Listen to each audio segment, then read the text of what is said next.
outside Monica Hookah Lounge in Atlanta. Around 3:20 a.m., two groups of men began arguing outside, leading to gunfire. Two off-duty police officers were working security at the establishment that night, and they too engaged in the shootout.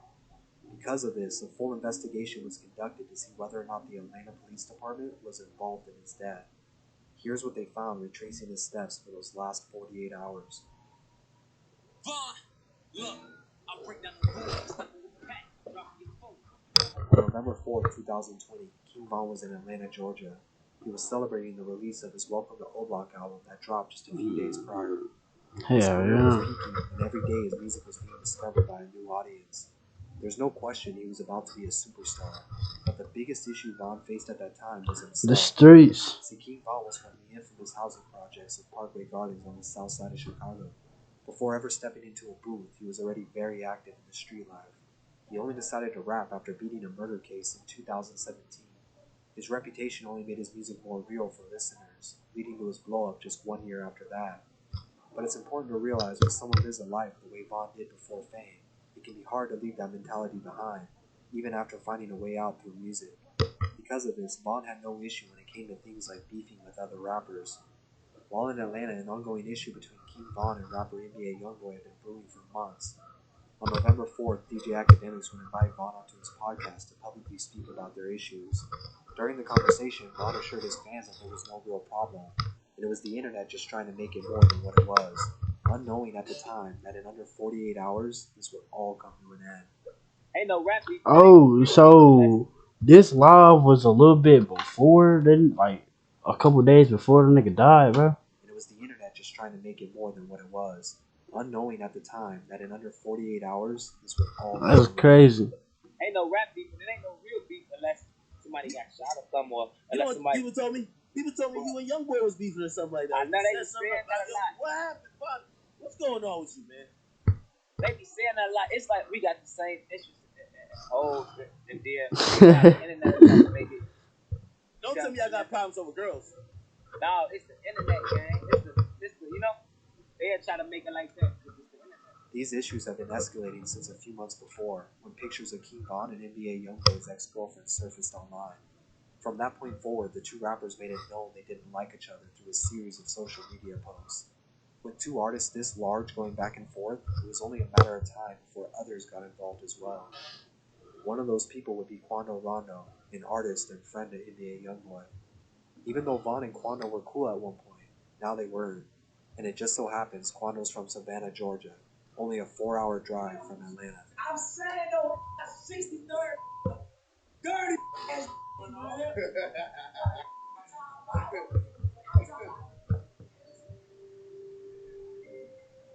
On November 5th, King Von woke up and gathered his entourage. This included himself, his manager, and 20-some others. Around 11 p.m., just 5 hours before his passing, they headed out to Opium nightclub. Von was set to make an appearance and promote his new project.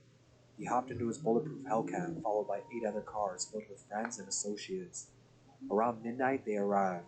By this time, his manager was taking notice that something was off with Von that night. He couldn't put his finger on it, but he felt like he wasn't himself, almost like he knew. They stayed at Opium for a few hours where everyone appeared to be enjoying themselves. Maybe that gut feeling, like he probably didn't even want to be there. Like, y'all ever got a gut feeling? I'm tweaking. But y'all ever got a gut feeling and like you like say you don't want to go somewhere, bro. And then your gut feeling say shit don't go. But shit you go anyway. And then some shit happen, like it's like your gut feeling, bro. Would upload videos online of Von in the club, and from the looks of it, everything seemed normal. But these would be the last videos of King Von smiling you would see. You know, it's all love and this shit. I done dropped that on that one. Bro. Going crazy. I don't want to think about it going on. Around 2 a.m., just 2 hours before his time. Yeah, long live Von, bro. According to his manager, everybody thought they were headed back to the Airbnb, but somewhere on their way home, they lost track of Von's car. After realizing they lost him, they began calling his phone to see where he went, as it was very unlike him to leave without saying anything. So already confusion will already start. Because normally, if we got an after party or we got anything we're going to, as a team, everybody know to be on point. You know what I'm saying? We're traveling with a real deal gangster, a real stepper. So everybody gonna know how to move. But that night, I don't know what it was. Maybe he got timing. I don't know what it was, but And like I seen like the police footage. I think it was like Boss Top or something. Like I don't know, bro, but it's like it was like some little weird shit going on, bro. It's like the nigga security was setting them up all type of I don't know, bro. But Vaughn got set up or something. Like, I don't know, bro. But if y'all really like watch the video and like I don't know, bro. But it's like I don't know, something's just off about this whole situation, man. on completely went on his own course. His manager, and more importantly his security, went with him everywhere.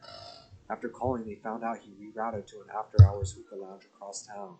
A little before 3 a.m., Vaughn pulled up to Monaco, but decided to wait in his car while the rest of his entourage was still on their way.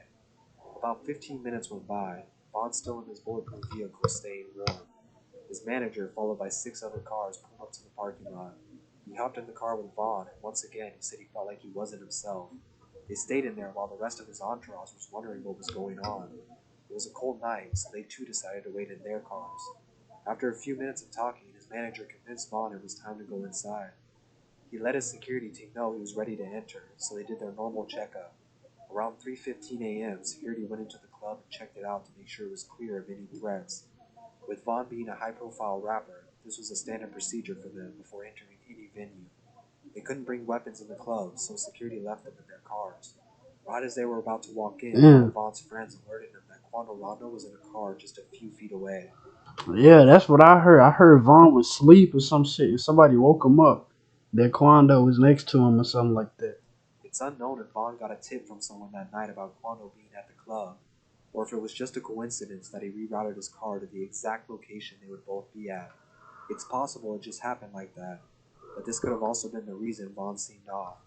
Maybe he knew something no one else did. Normally, Vaughn was calm, collective, and soft spoken. Living the life he lived back in Chicago, he knew how to handle these situations.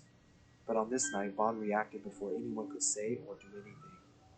He immediately hopped out of his vehicle, jewelry on and all, not knowing if Quando was alone or if he too had people with him. Only a few moments later, the two would come face to face, and just like Vaughn spoke about before, it was on sight. He threw punches at Quando even before words could be exchanged. Others rushed over as the fight broke out. What That's Vaughn lit, didn't know was the son. white vehicle Quando was standing next to had people from his crew inside. At 3:20 a.m., only a few seconds after the fight had started, a gunshot from only a few feet away went off, striking Vaughn in his side and catching him completely off guard. You can see the I ain't lying though, bro. Like everybody wanna hate Quando and hate Lil Tim, but like I got a homeboy, bro, and that nigga getting it looked like he about to get jumped, cause like this shit looked like they was jumping Quando, like no cap. All these niggas and Quando just right here, like it looked like he finna get jumped, bro.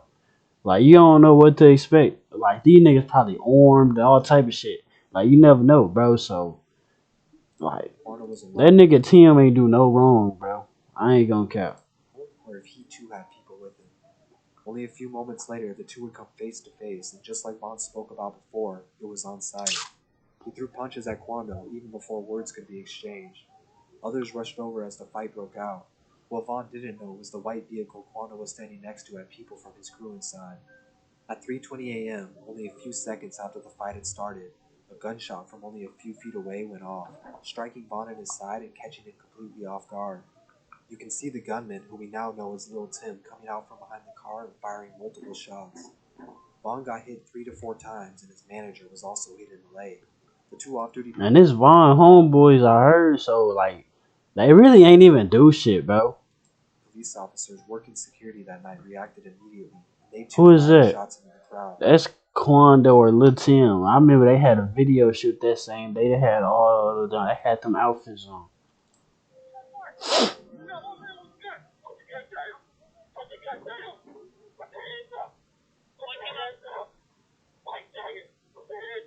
But we can confirm now the shots that injured Vaughn came from Quando's side, not the police officers. The police would hit 3 people in total, one of them being Lil Tim. Vaughn laid in the street holding on to Quando until Luwak, one of Vaughn's good friends, broke up the fight. At 3:23 a.m., there were injuries on both sides. Instead of waiting for ambulances, their crews drugged their wounded into cars and sped off to the emergency room. That shit crazy, bro. Long live Vaughn, According man. to those in the vehicle with Vaughn, he was still conscious throughout the ride, even telling one of his friends to calm down that he was going to be okay. Around 3:32 a.m., just moments apart from each other, both crews would arrive at Grady Hospital, which was less than 10 minutes away.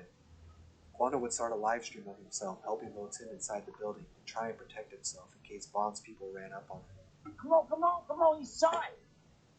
Come on, hit by These niggas went to the same hospital, bro, and had a shootout at the in the parking lot, gang. Come on. Just keep breathing, big bro. Just keep breathing, guys. Nobody else was hurt after the initial conflict at the lounge. Fortunately, though, just after 4 a.m., King Vaughn, along with two others who were shot that night, would pass away to their wounds, taking his life and career far too soon. Lo Tim was arrested in Grady Hospital, where he was treated for his wounds before being taken into custody. He posted bail the same day and has since been awaiting trial for the murder of King Vaughn. Somebody, everybody got family, somebody related to him or somebody cool with him, you kill him. Now everybody that he was close with is trying to kill you. It's another end, or they gonna kill. Let's kill somebody close to him. It don't stop. Everybody all. That's crazy, man. Like, comment, subscribe, man. If y'all fuck with King Vaughn, I got some more reactions. I got another reaction on this channel. So go watch that whole, man. We figure into some more videos, bro.